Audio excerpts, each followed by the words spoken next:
Hey there, it's Amanda here. Just jumping on to do a quick live for hashtag Ask Amanda. I've received quite a few questions in my inbox and I keep forgetting to get onto these. So today is the day I'm going to be doing that. And the question today is, please help me. My kids' art and craft is driving me nuts. How can I get them to tidy up? I know exactly how you feel. I had this when the kids were little too, and there's nothing worse. Art and craft, especially with girls and glitter. Glitter.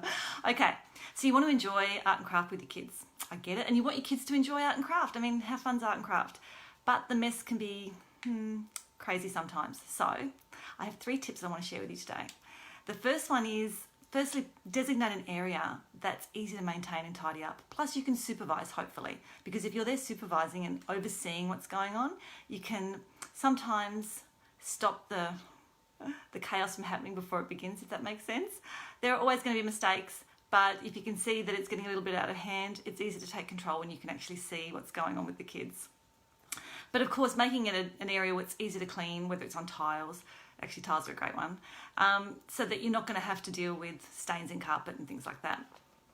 Number 2 is to work with the age of your kids. So, okay, I mentioned glitter. Glitter's a big one.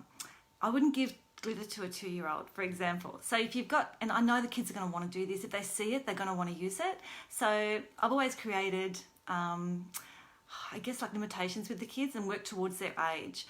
If they're old enough and responsible enough to use the glitter, then that's what they get to use. But until they can prove that they are careful with their art and are going to be mindful of the mess they're making, I leave that to supervised days where I get to sit down and work with them. If they're going to be working independently, you want them to have access to items that they can use without creating a lot of mess. So textures and pencils are great, but if it's glue and things that are sticking and little bits and bobs all over the place, keep those activities for when you've got time to sit with them and control the mess. And of course, that also makes it a really special time to spend with your kids. So rather than it being a punishment that they don't get to use the items that they really want to use, if you set up a date for a special day where you're going to actually pull all these items out and use the glitter and use the glue, that makes it really fun too. The other thing I was going to say is, give access to the everyday items so they don't get withdrawal from their art and craft. Some kids just love to create, and if they do, let them have access to the items that they can use, crayons, textures, pencils, without too much chaos, and of course making it in an area that it's not going to be too hard to clean up. And then the third one is about storage.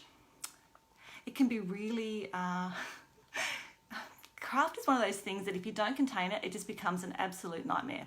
So what I found worked really well in my family was having a really big tub for the art and craft, but inside the big tub I would have smaller containers, and so all the glitter items would be in one container, all the little sticky items like little stars and butterflies that you might want to stick on, they're in another separate container, and I always stored them in clear containers so you didn't have to open it up to find out what was in them. You can clearly see as you work through the bigger box where everything is stored. Makes it easy to access, less rummaging, less mixing up of different categories, and keeps it a lot more controlled. So there you have it. They're my tips on how to, well, it's not getting the kids to tidy up, but the fact is, if you don't make the mess in the first place, there's not a lot of tidying up to be done. And it's easier for the kids to tidy up when it's only minimal things like pieces of paper and a couple of pens and whatnot on the floor. I hope you enjoyed this video and I hope I answered the question. Of course, if you have a question that you'd like answered, send a message to me or drop a comment below, hashtag Ask Amanda, and I'll make sure I do a video on it. Thank you. See you guys.